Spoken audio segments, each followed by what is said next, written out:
Fat Tail Investment Podcast, and we are talking about Texas tea today, black gold oil. It's very, very important what's going on right now. As you may know, oil is over $100 a barrel. What you may not know is that diesel prices are extremely high at the moment. And the reason I bring that up is an oil analyst I've followed for a very long time is warning that this is choking the global economy. In fact, you may have seen stories about Sri Lanka at the moment where they don't even have any petrol at all in the country and they can't afford to get any in. So the place is just ground to a halt with, riots and power out, and just the economy is just a shambles. Also reading The Economist the other day, in parts of Africa, they're cancelling flights and they can't move their trucks around because there is no diesel. Now, you might think, who really cares all about that? But fact of the matter is diesel pretty much fires the global economy.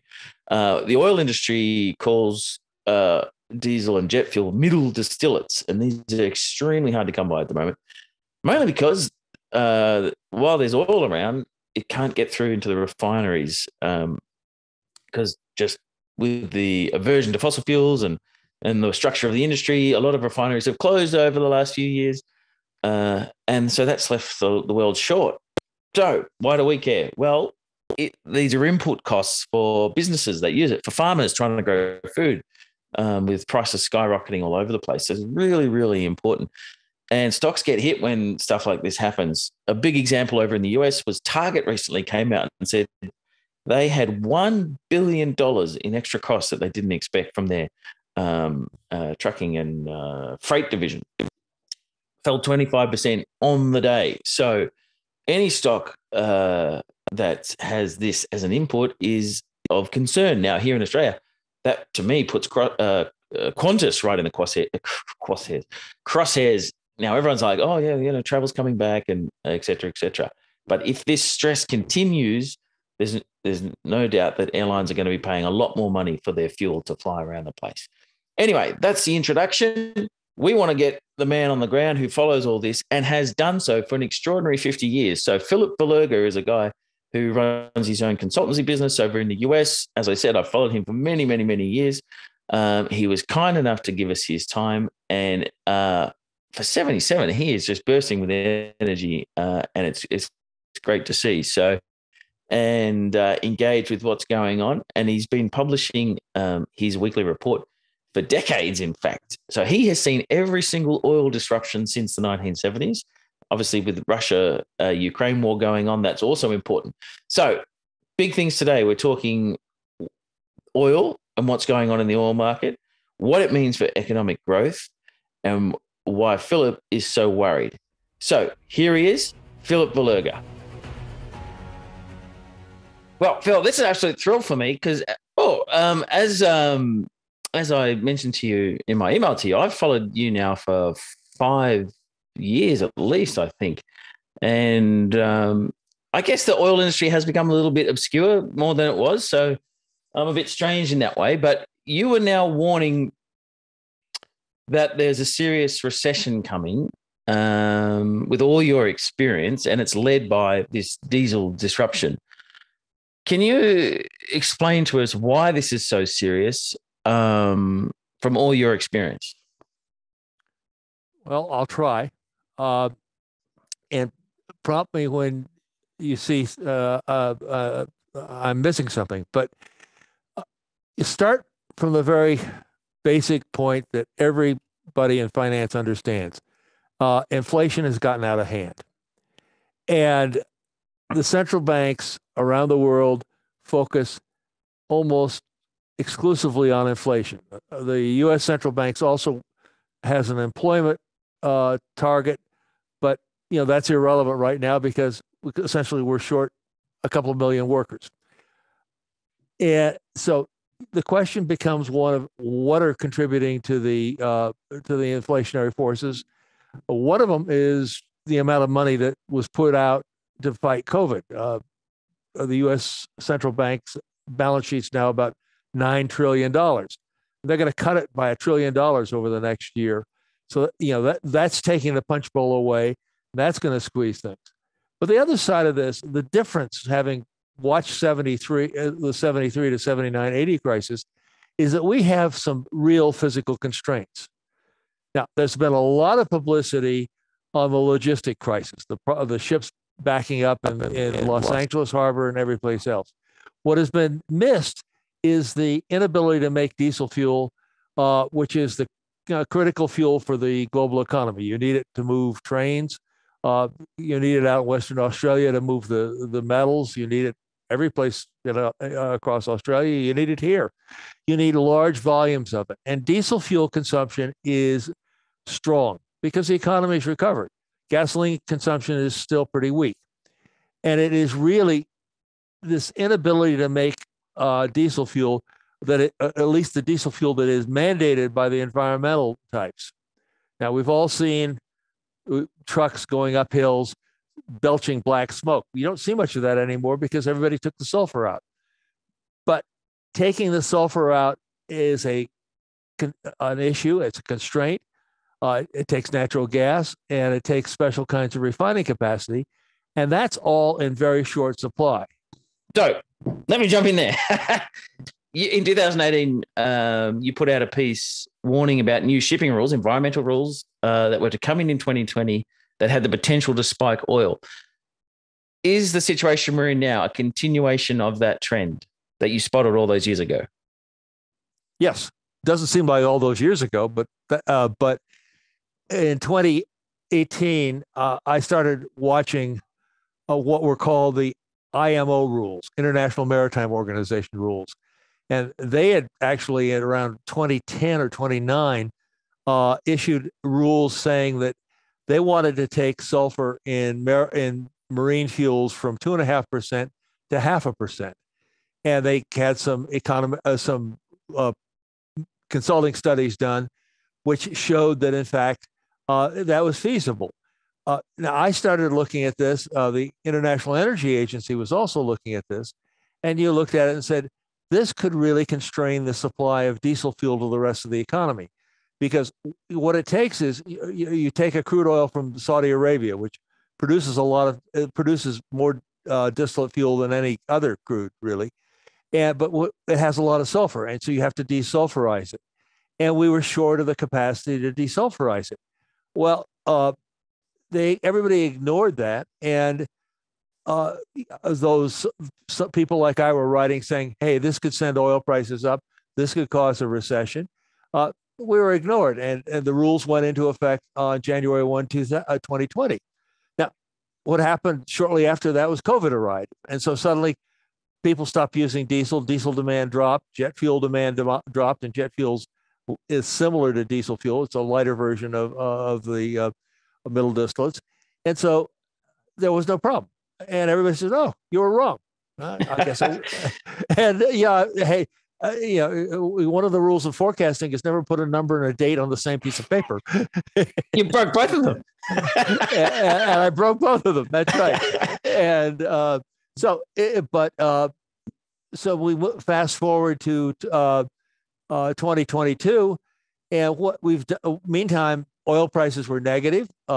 President Trump asked OPEC to cut production. OPEC said, "Oh, hey, we will." And the Russians joined, and they have maintained their very slow increase in production. And so we lost a bunch of the middle of the Saudi crude that was really good for this. We wound up instead with a lot of this Permian Basin crude, which doesn't produce much diesel fuel.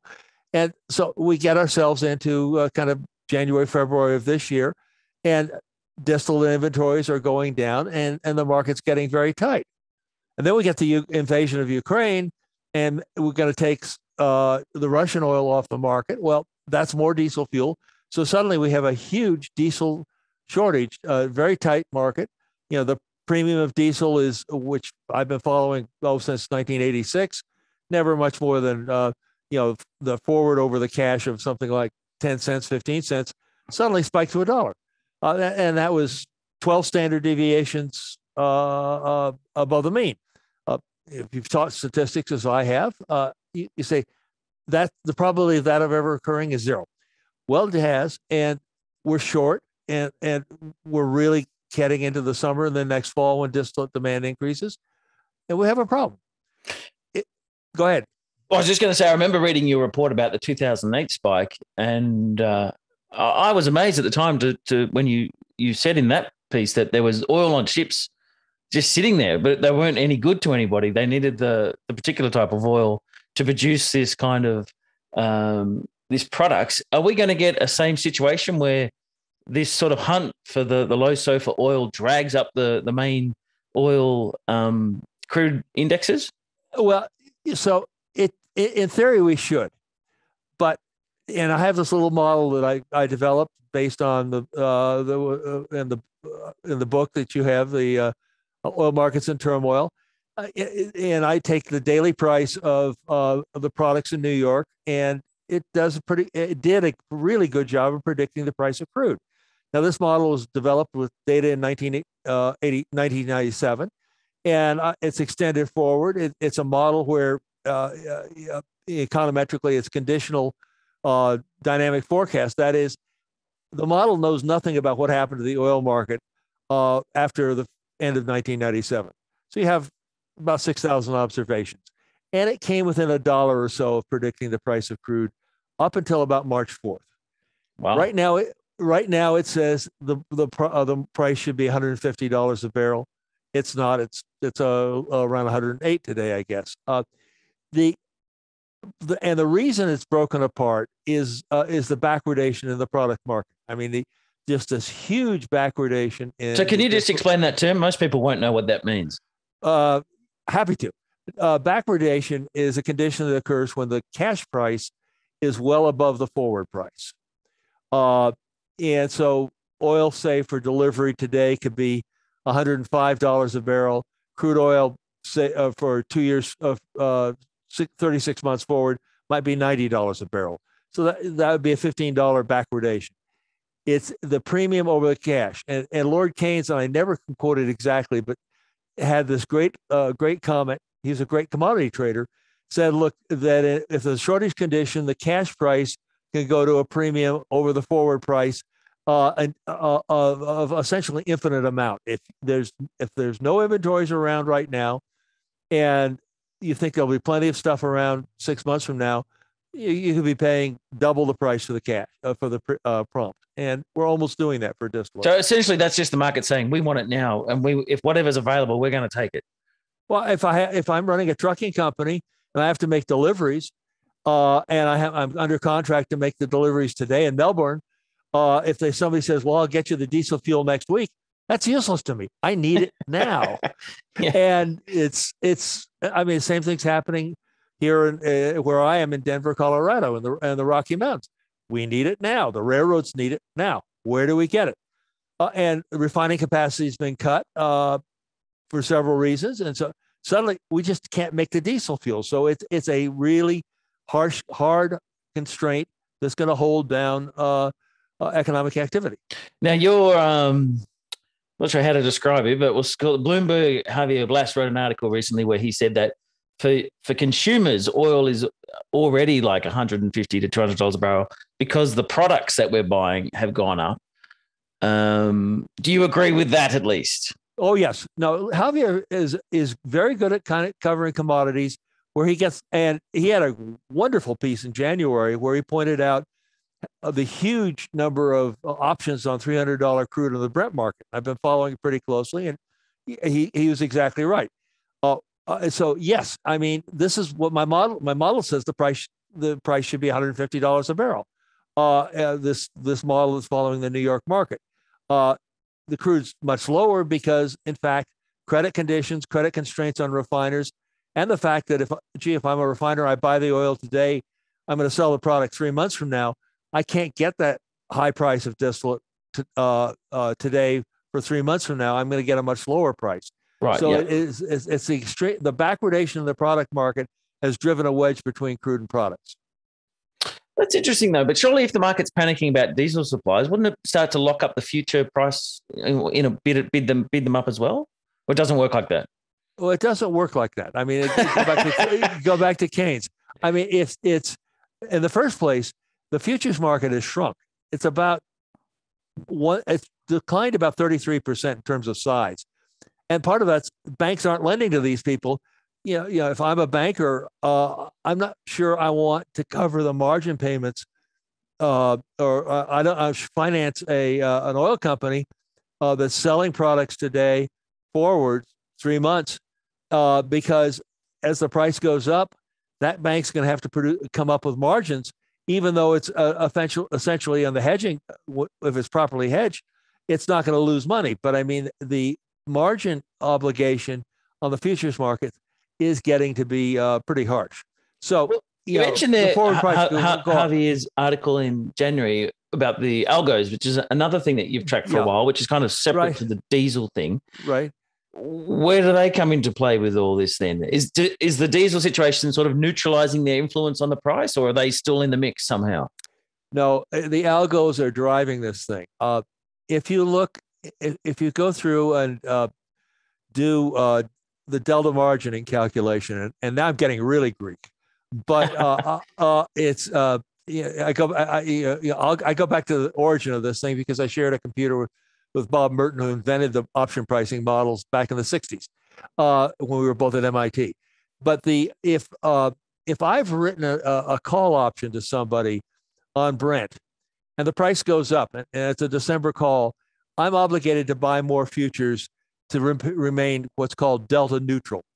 And what I found since early March is that the change in the obligation, the delta obligation, has a correlation of about 90.98 with a change in the price of the specific future. In this case, I'm following the December 2022 Brent futures contract. So, I mean, the hedging is adding, because there's so many options out there, the need to hedge them is adding to the price volatility of crude.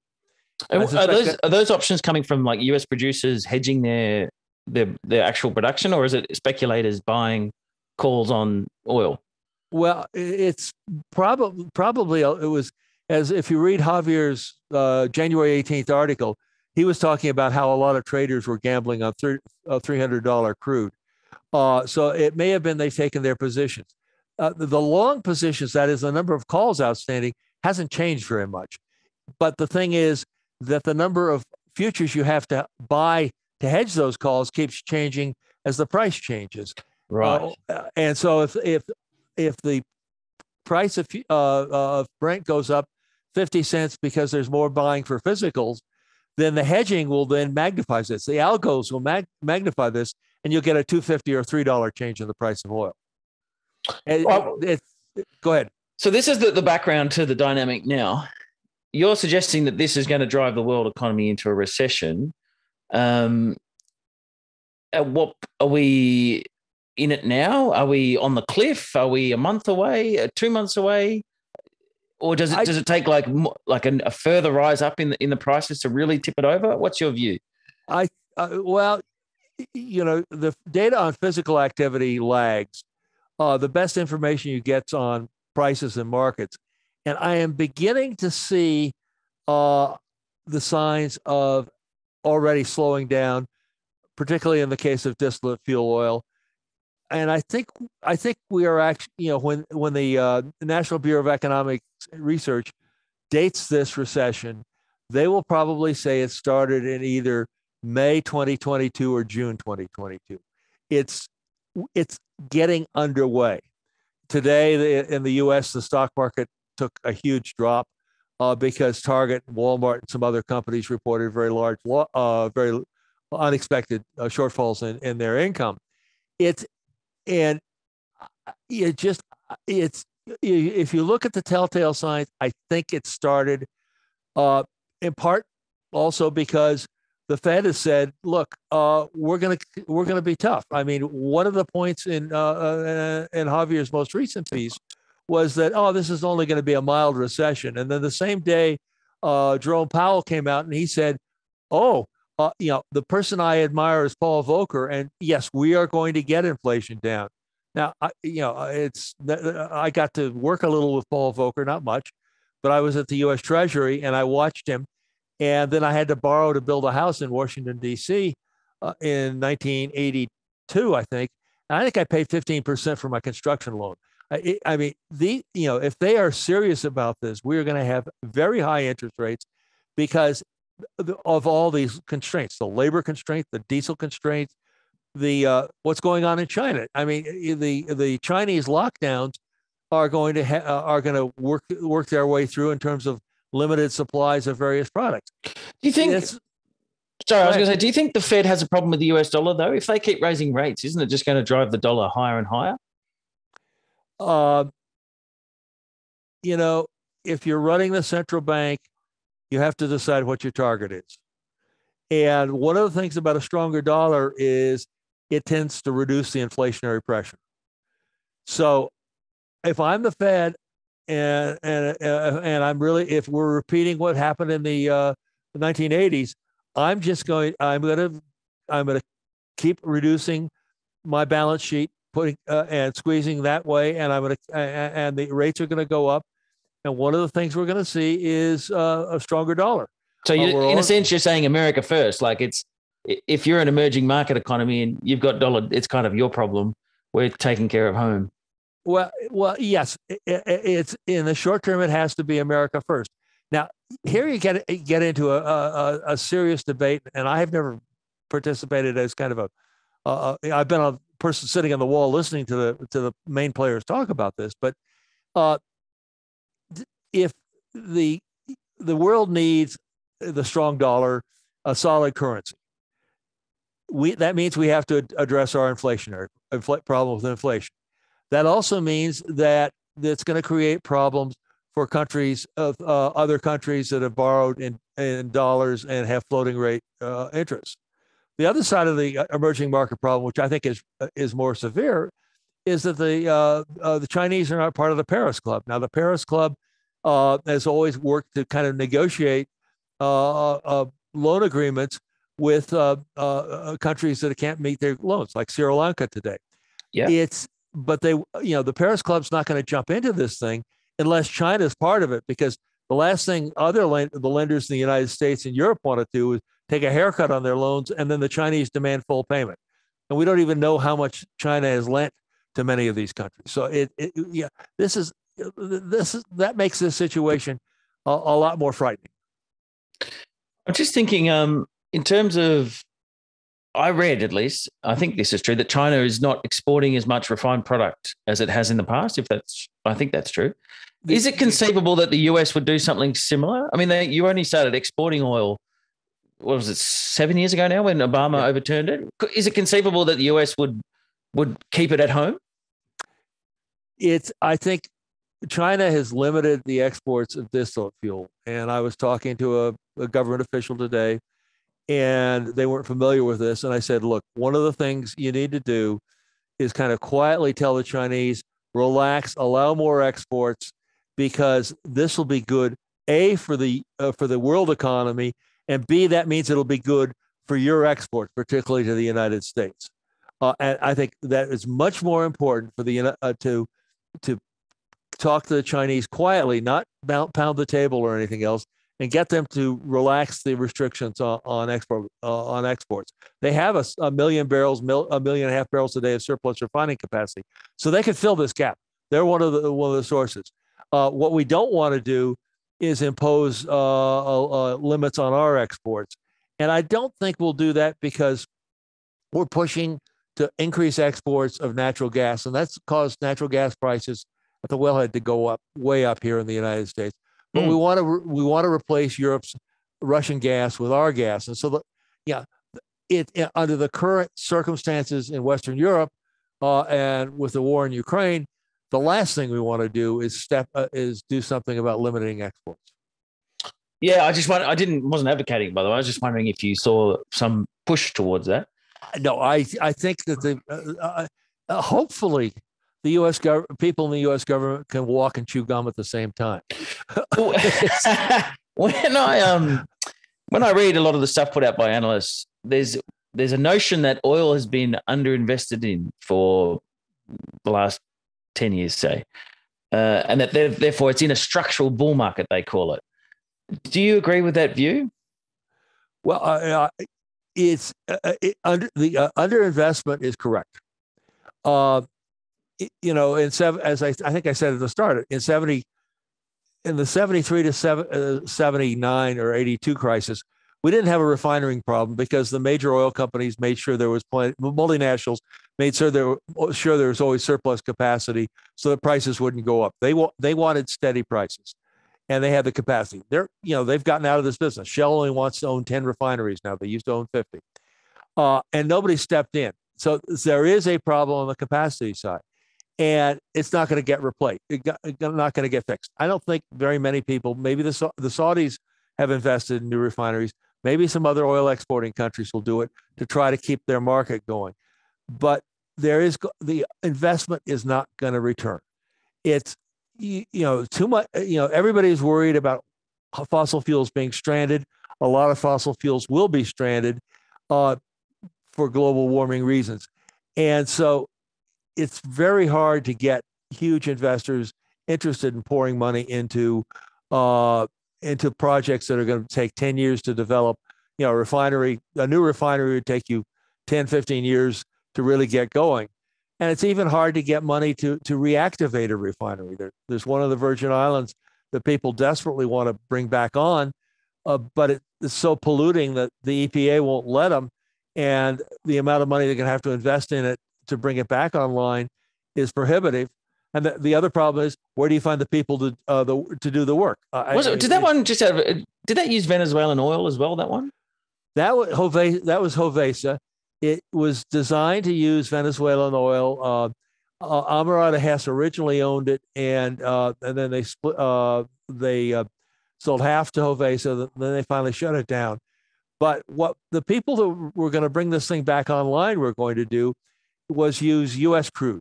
Now, this is part of the thing in energy is, what are the regulations?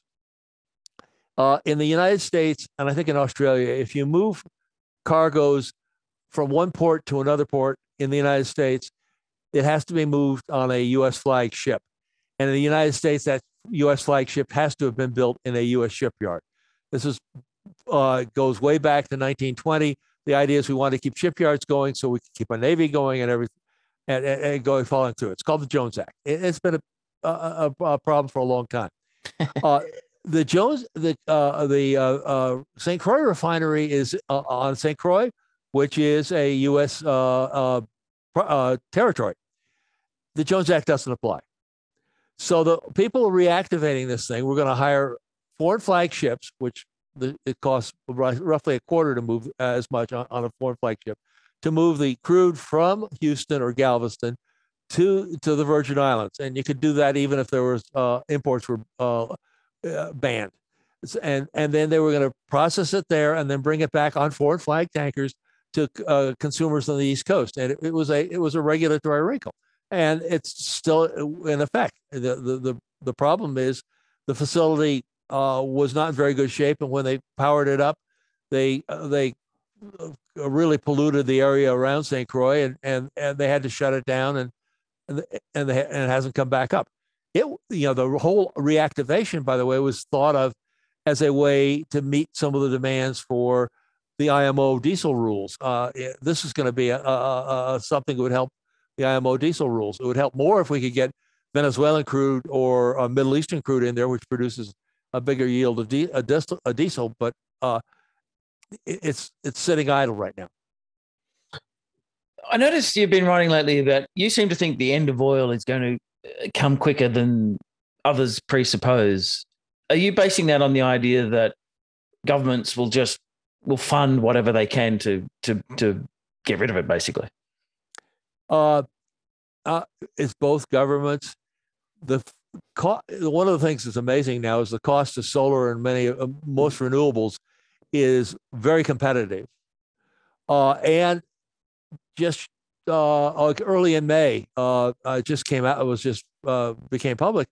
100 CEOs in Europe wrote the president of the European Union, Ms. von der Leyen, calling on her to accelerate the EU's move to get off fossil fuels.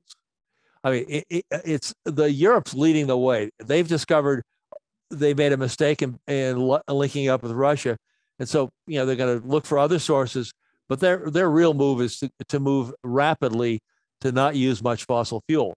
And then they're going to have border taxes so that if you're India and you want to export to Europe, and your country is not has not joined in kind of getting off fossil fuels, your exports will pay big duties, and essentially you won't be competitive. It's a way that's going to come, and if the recession comes as I think it is, it's going to come much quicker. The other part of this thing is the breakthroughs on some of these things like electrical vehicles. In the Wall Street Journal, the U.S. Publications, on the Saturday issue, Dan Neal, who covers cars, wrote a review of the new Ford F-150 electric truck, and it was a rave review. And he's usually pretty critical. I mean, what they have done is they've come up with the big truck, which people like for working. It's got a 300-mile range. It's also got the power, so if you're a welder or something like that, you don't have to take a transformer along. You can run your welding gear off the truck for several hours. You can power your home if the power goes out for several days. I mean, they put a big enough battery in there. And the question is, can they find enough metals and everything to make the batteries? But I'm pretty convinced they will. So what's happened is the whole technology is changing.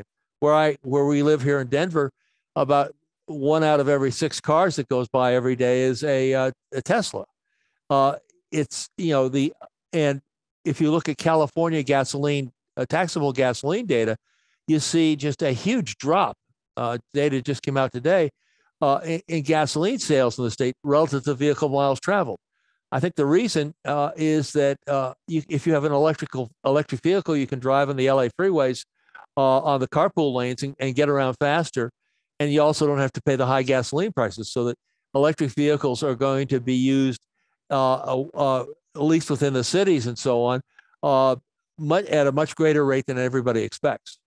Just going back, this is going to go right back to when you were in the 1970s. Did you choose to specialize in oil because it was so important back then, and obviously there was a lot of money floating around the industry? Or how did you end up in oil in the first place? Well, I started out doing energy, and I just finished my PhD, and there were the Energy Policy Project, which was really a kind of one of the more important things, and they wanted some economic help in the thing. And so I started looking at it. Now, as my father had been an outside lawyer on the West Coast, Los Angeles, worked for the oil industry and worked on environmental rules. So I knew a lot about the environmental rules and so on. But this was going to be a 2 or 3 year thing. And then I was going to move on to cover something else. And now here I am 51 years later, and I'm still stuck on it. And I got fascinated by oil. Maury Edelman, who was a great professor at MIT, was highly influential. And then I was in the government, working the Council of Economic Advisors for President Ford and at the U.S. Treasury for President Carter. And more and more it was about oil. Basically, my focus had been regulations, and we had price controls and everything else. And so Mike Blumenthal, who was the Secretary of Treasury, hired me essentially to get rid of the price controls and on oil, because if you could go back to the 1979 Tokyo summit, the whole focus was on the U.S. price controls. The U.S. wanted to get rid of them because we had a dollar problem then. And so I just more and more got into oil.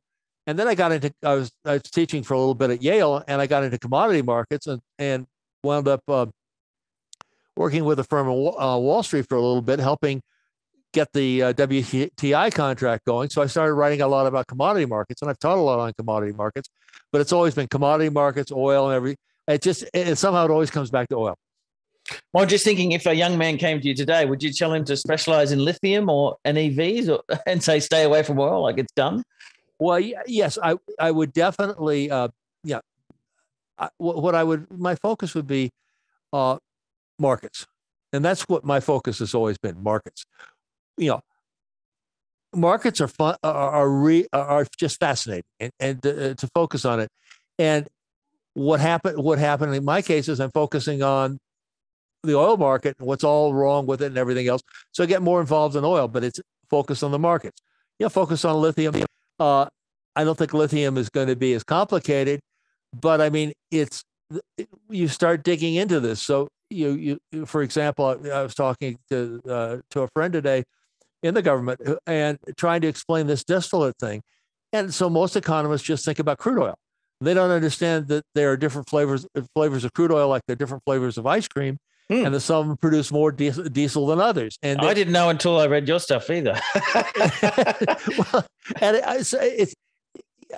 but I mean, it's unless you're most of the time it doesn't matter. But it's so what I would tell a young economist, if you're going to do monetary economics, do monetary economics, but get really good on all the little kind of details of it. The great story about Alan Greenspan is the way he became famous is everybody's worried about a recession in the early 50s because the auto industry wouldn't have enough parts. And he went back and he went through all the parts suppliers and so on and figured out, there are plenty of parts. That's not a problem. And so he gave a very contrarian view, which turned out to be right and made his name. Yeah, whatever a young economist should do is you have to focus on the details of the industry in addition to the mathematical modeling and everything else. If you look at the analysts are really at one end of the spectrum where they know all the details about the industry, the parts and so on. They don't have any models. And on the other hand, you have the mathematical modelers. And that's what economics has become, a kind of a dismal specialty in mathematics. And they don't know about the details. And where I come in is I kind of bridge the gap. I know about the details and I know about the models. And so, it allows me to kind of go places that other people can't. You mentioned earlier that your model suggests oil should be 150. It isn't. I follow a couple of small oil producers out here in Australia, and I noticed that they're not hedging their barrels, except ones that they feel they need just to protect their base cash flow for their debts and type of thing. Would you be telling them to take advantage of these high prices and lock it in, or are they wise to sort of speculate, as it were, on the price going up from here? Well, what I say is tell everybody in the oil business, most people don't listen, is look to the example of Mexico. It's somebody wrote that I think the U.S. producers are going to write off $24 billion in profit opportunities lost. Because what they do is essentially the hedges are negotiated at the 19th hole on the golf course. They will buy puts and they will sell calls. And so as prices go up, they've lost the opportunity on the upside. Mexico back in 1990 started a very sophisticated program. The IMF has written a lot about this. It was led by Pedro Aspe, who became finance minister as an MIT economist. And what they did is sat down and said, look, what we need to do is each year buy puts that establish kind of our base income level. And they negotiate them very carefully. They don't buy the puts that you see quoted on the exchange.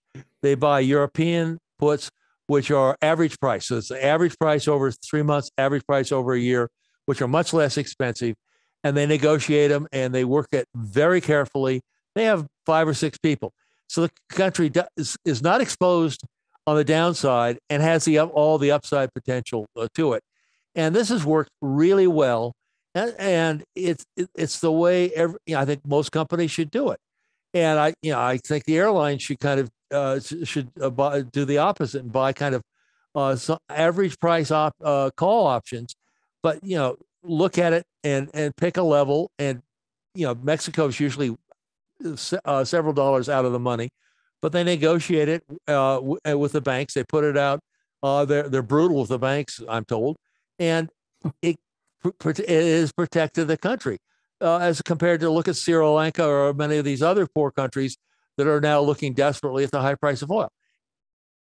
It's Ron Duncan, who used to be at the World Bank and then moved back to Canberra, was pushing this idea for years as countries ought to hedge. And I haven't contacted him in a long time, but the whole idea is that hedging, if you're a government, you need to kind of protect yourself. And Mexico's shown how to do it.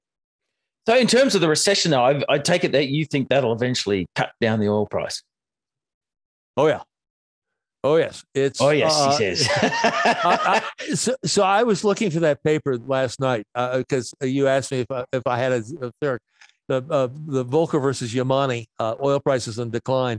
and I couldn't find it. But what I did find was a number of articles about the oil companies in the mid 80s, 85, 86, suddenly saying, what price can we charge you? Because prices went from 40 to 10. And, the prices are going to come down in a recession. Demand is going to come down, and it's a commodity. It's a commodity cycle, and a lot of these producers are going to go bust. Well, that's in terms of leading indicators. Would you look to say maybe, I know the refining stocks in the probably around the world, but in the US have gone up because they're just printing money at the moment. Do you think that will start to weaken as the demand slacks off, and then the market will pick it up, and you'll start to see maybe show up in various stock prices related to the industry? Yes. Now I haven't followed oil price company stocks for a long time, since I'm 77, and I was trying to sit down and organize a cash flow from dividends and so on. I actually bought some oil company stocks, and just based on their dividend yield, and that's turned out to be a pretty smart idea. But it's what you're going to see is the prices will come down. I follow the BP Royalty Trust because it's a good indicator of where prices are going to go, and it's gone from $2 to $15 and something tonight. And it's going to come. All of it's going to come back down. It is, the oil exporting countries will not, unless they totally change, won't cut production quickly enough, particularly if this thing is the kind of recession I think it's going to be. So what you seem to be suggesting, rather than an oil spike going further up here and killing the economy, it's sort of like the diesel price will just slowly choke the demand away. That's exactly right. I mean, you need diesel to make the economy run, and if you look at the supply, it's the kind of the best outcome you get for the global economy over the next 12 months is 1.5%, not the 3% or 4% the World Bank sees, and it could be a minus something. So that you put that in, plus you put, I mean, the central bankers are telling us they're going to squeeze until they get the inflation down, and between the high price of food, the shortages the Chinese have created with all their shutdowns and everything else, we're going to be dealing with 6, 7, 8%, maybe not. UK came out with 9% today, inflation for another 6 to 9 months, even with tighter money. And so it's, one of the things we learned in the first part of the 80s was, if central bankers are determined, they just keep squeezing until finally inflation gives up. And so are you selling your dividend oil stocks? I just, I'm looking at it, and I'm the question, I have it right now for the yield. I have it for the dividends. I mean, it's, tell me you're going to cut your dividends. If you're 78 and this is part of your income, then I'll change I'll do something else. I was just thinking, I saw Warren Buffett the other day. He's 91, as I'm sure you know. He's sitting there very chirpy, chatting away. You're saying you're 78. Is this something that you'll just keep following till you're 91? Or are you going to go, look, I've had a gutful of this oil stuff, I'm done? I promised my wife, 56 years, that I'd give it up when it stopped being interesting. Well, she might have a bit of a wait. Well, what I'm working on hard is a book. I'm not getting enough done on it, and I got to negotiate a publisher. Somebody out there I'd like to talk to him. But comparing what happened in 1973, how we got ourselves into this in 73, to what's happening today, and because in following the energy crisis of 73, we had a whole set of changes. Carter pushed a number of changes. So the U.S. went and burned a lot of coal. And if you look at our annual emissions, we got 5 extra years of annual global warming emissions thanks to that push on coal. It's a mistake. And Carter also said, well, there's no more natural gas left. Well, it turns out he was wrong on that too. So, I mean, but this time is different. This time is different. Famous last words. Yeah, well, that's right. Well, it's different in the following respect. One, we don't have the surplus refining capacity. The majors are gone. So that's clear. Two, what you have is all these executives from all these major corporations, the Walmarts, the Microsofts, the Googles, and so on, pushing on governments to get emissions down and to bring emissions down. So, I mean, that, whereas, and now conservation is considered important. In 40 years ago, and when you're studying this, if you were pushing a new oil plant, kind of the threshold rate of return was say 8%, 10%. If you were pushing a conservation project, the threshold rate of return was like 35% or 40%, because there was no belief that consumers wanted. And so now conservation is much higher on everybody's list. The industries are working much harder to produce efficient electric heat pumps, to electrify. Solar is much more promising. So it's all, a lot of these things is different. So that all of that points to a much more accelerated move off fossil fuels over the next 10 years. Then are you thinking then, as of now, the high that oil hit after Russia, I think it was after the $130 price a barrel, is that oil's high price possibly for good now? Or there could still be a sting in the tail maybe in 5 years or 6 years, or don't know? Don't know. You don't know. I wrote a piece several years ago saying that oil was going to we were going to see $300 oil. We're seeing $150 oil value in products. Crude's not gone there. It depends. A lot of it depends on banks, because people are not going to bid prices to $200 a barrel if they can't get funding. And what we're seeing right now with the pressure on global warming is for the banks to stop lending to fossil fuel producers. One of the areas they're not lending in is kind of consumer credit or credit to the people to buy cargoes of oil. So I mean, it's the finance side of this thing is overlooked, but it's important. Well, I was going to say, from an Australian perspective, that's already happened to the coal industry, and the guys say they just cannot get loans, and now you end up with sky high coal prices for India and China because it's not around anymore. That's right. I mean, it's there's a Bloomberg columnist who writes out of I want to say Launceston, but I'm not quite sure. Clyde Russell. Yes, Tassie. Tassie. He's Tassie. Okay. By the way, Tassie is a wonderful country, and I managed driving out of the country there. I managed to pick up a traffic ticket. It was one of these hidden cameras. But there have been the U.S. coal producers the same way. So it's A, to open minds. B, as prices go up, you need more money for letters of credit and so on. And if the banks are stingy, you don't get that money, so the price doesn't go up. But then you have shortages, and so you get situations like the diesel situation right now, where we have the very high price for the prompt product because there was no money to finance inventories. Well, Phil, I don't want to hold you up anymore because you've been very gracious with your time. I'm just thinking, with your notes at the moment, is that really designed for oil companies rather than sort of retail readers as such? Well, it's I'm the world's worst marketer.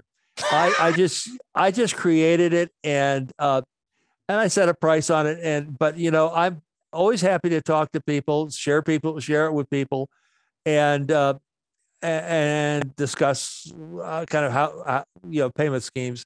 It's become less of a business because I have an academic position, and it's just become more of almost kind of writing it to keep me going, and to keep my thought process going for this books and for other things, and also what's going on. Well, I only get the glimpses of it, but I love it. I look forward to every time you write a piece. I always get something out of it, and you're a good writer, and your range of reference is so huge, and it's yeah, I really enjoy it. So if you're listening to this, anyway, definitely check out your website. And I did mention that it seemed like you were publishing more. Is that someone prodding you in the background? Do a bit more. You gave me the idea of putting this thing out more, and I have my editor Kim Peterson. In this modern day of age, my editor lives in Key West, Florida, and so and he could be in Tassie as far as that goes. But I mean it's but you gave us the idea, and we'll send you the notes of the margin so you can see it. I mean it's I love it. So anyway, the thing is, I like